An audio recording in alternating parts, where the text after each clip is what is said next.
अस्सलाम वालेकुम। मेरा नाम है उमर शेख और एक नई वीडियो के साथ आज मैं आपकी खिदमत में हाजिर हूं।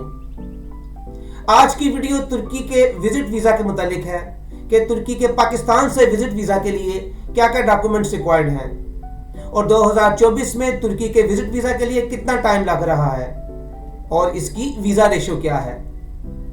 ये सब कुछ आज की इस वीडियो में। तो सबसे पहले हमें यह मालूम करना है कि तुर्की के विजिट वीजा की फीस कितनी है। तो सिंगल एंट्री की वीजा फीस है $60 यानी $60 और मल्टीपल एंट्रीज की फीस है $190। ज्यादातर लोग सिंगल एंट्री को प्रेफर करते हैं और अगर आप मल्टीपल एंट्रीज को अडॉप्ट करना चाहते हैं तो इसकी ट्रैवल इंश्योरेंस भी ज्यादा देनी पड़ती है। ट्रैवल इंश्योरेंस की बात चल पड़ी है तो इसकी बात कर लेते हैं।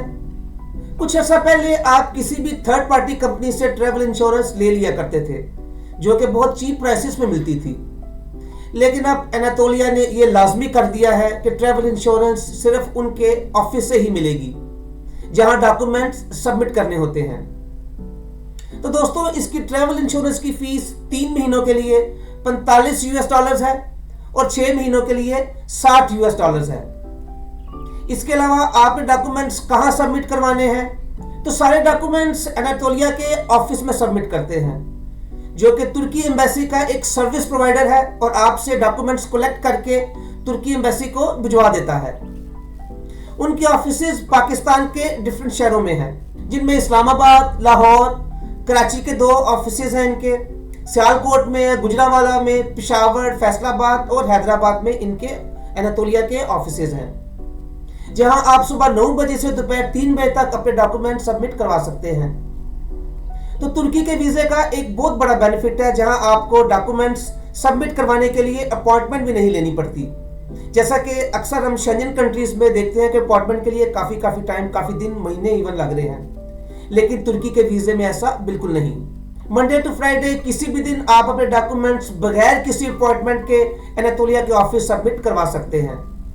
सिर्फ आपने टोकन लेना है, फीस पे करनी है और थोड़ी देर के बाद ही आपकी बारी आ जाती है और आप अपने डॉक्यूमेंट्स आसानी से सबमिट करवा सकते हैं। एनातोलिया ऑफिस आपके सारे डॉक्यूमेंट्स रख लेते हैं और आपको एक स्लिप दे दी जाती है। अच्छा, जो वीजा सर्विसेज की फीस है तो नॉर्मल एप्लीकेशन की जो सर्विस है उसके लिए $65 है वो चार्ज करते हैं और वीआईपी एप्लीकेशन सर्विस के लिए $80 चार्ज करते हैं। तो दोस्तों, इस तरह इन सब का अगर टोटल कर लिया जाए तो तकरीबन पाकिस्तानी 50 से 55 हज़ार रुपए एक सिंगल एप्लीकेशन का खर्चा आता है। इसके अलावा कुछ वैल्यू एडेड सर्विसेज भी एनातोलिया का ऑफिस हमें ऑफर करता है। इसमें प्रिंटिंग है, स्कैनिंग, फोटोग्राफी, इसके अलावा आपकी फ्लाइट रिजर्वेशन अगर आपने करवानी है, होटल रिजर्वेशन करवानी है, क्योंकि ये 2 डॉक्यूमेंट आपकी वीजा प्रोसेसिंग के एक अहम पार्ट्स हैं, तो इनके चार्जेस भी एनातोलिया का ऑफिस आपसे वसूल करेगा अगर आपको ये सर्विसेज चाहिए हो तो। दोस्तों, उम्मीद है आप सबको तुर्की के विजिट वीजा के लिए पाकिस्तान से हर तरह की फीस, सर्विसेज और चार्जेस का पता चल गया होगा। अब आते हैं डॉक्यूमेंट्स की तरफ। तो इसके डॉक्यूमेंट्स के लिए जो नेसेसरी डॉक्यूमेंट्स चाहिए होते हैं उसमें आपकी CNAC की कॉपी है, आपका पासपोर्ट जो कि 6 मंथ की वैलिडिटी के साथ हो, 2 बाय 2 इंचेस की आपकी वाइट बैकग्राउंड के साथ 3 से 4 तस्वीरें होती हैं। FRC होता है आपके पेरेंट्स के साथ और सिबलिंग्स के साथ। इसके अलावा FRC आपका अपनी वाइफ और किड्स के साथ भी होता है। अगर आप मैरिड हैं तो मैरिज रजिस्ट्रेशन सर्टिफिकेट भी यानी MRC भी चाहिए होता है। लास्ट 6 मंथ की बैंक स्टेटमेंट, उसके साथ अकाउंट मेंटेनेंस सर्टिफिकेट भी चाहिए होता है। स्टेटमेंट आपकी कम से कम 5 से 10 लाख के अंदर होनी चाहिए, आप उसका क्लोजिंग बैलेंस, प्लस उसमें रेगुलर टर्नओवर चाहिए होता है। इसके अलावा एक कवरिंग लेटर होता है। कवरिंग लेटर का मतलब ये होता है कि आपकी वो तकरीबन एक CV कहलाती है।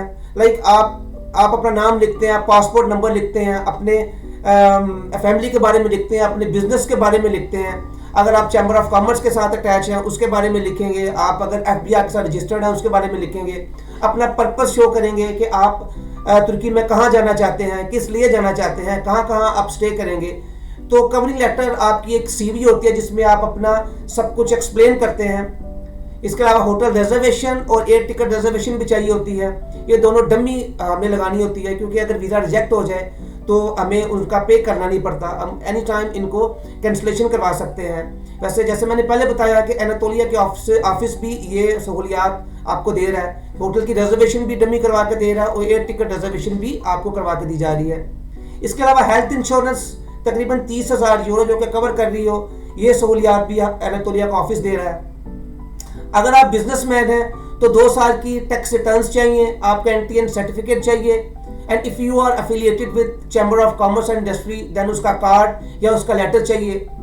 अगर आप कहीं जॉब कर रहे हैं तो 2 साल की टैक्स रिटर्न, एनटीएन सर्टिफिकेट, आपकी 6 महीने की जो सैलरी स्लिप्स हैं वो आप डॉक्यूमेंट्स के साथ अटैच करेंगे, और अगर पॉसिबल हो तो आप अपनी लीव एप्लीकेशन अपने एम्प्लॉयर से वो भी लेके सबमिट करेंगे। तो ये सारे डॉक्यूमेंट्स की डिटेल है जो कि आप वीज़ा एप्लीकेशन को सबमिट करवाने के लिए ये डॉक्यूमेंट्स जो कि रिक्वायर्ड है वो आप साथ में सबमिट करेंगे।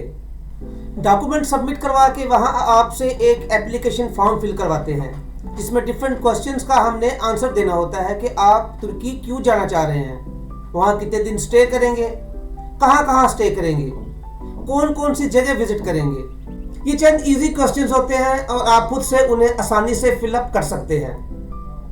तो डॉक्यूमेंट सबमिट करने के बाद आपकी बायोमेट्रिक होती है, फीस पे होती है और आपकी पिक्चर ले ली जाती है। इसका प्रोसेस टाइम 15 से 20 दिन का होता है। अक्सर लोगों का तो हमने देखा है कि विद इन ए वीक भी डिसीजन आ जाता है। तो आपको एनातोलिया की तरफ से एक मैसेज आता है, आप वहाँ जाते हैं और अपना पासपोर्ट कलेक्ट कर लेते हैं। तो दोस्तों इसके अलावा एक चीज़ मैं मजीद ऐड कर दूं कि तुर्की ने एक नई कैटेगरी इंट्रोड्यूस करवाई है कि अगर आप उम्रे के लिए जा रहे हैं तो आप अपना तुर्की का वीज़ा अप्लाई कर सकते हैं।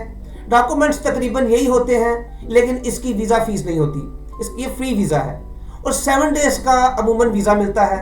आपने तमाम डॉक्यूमेंट्स के साथ उम्रे का वीज़ा भी लगाना है और बताना है कि इन डेट्स की फ़्लाइट है और मैं अपना ट्रैवल वीज़ा लेना चाहता हूँ और तुर्की को भी एक्सप्लोर करना चाहता हूँ। तो अकॉर्डिंगली आपने अपनी फ़्लाइट्स को अरेंज करना है। So friends, this is an excellent opportunity और इसमें रिजेक्शंस के चांसेस भी बहुत कम होते हैं। उम्मीद है इस वीडियो के बाद आप अपना आसानी से वीज़ा अप्लाई कर सकते हैं पाकिस्तान से तुर्की के लिए। अगर फिर भी किसी बात की समझ ना आए तो कमेंट सेक्शन में आप मुझसे कोई भी क्वेश्चन पूछ सकते हैं।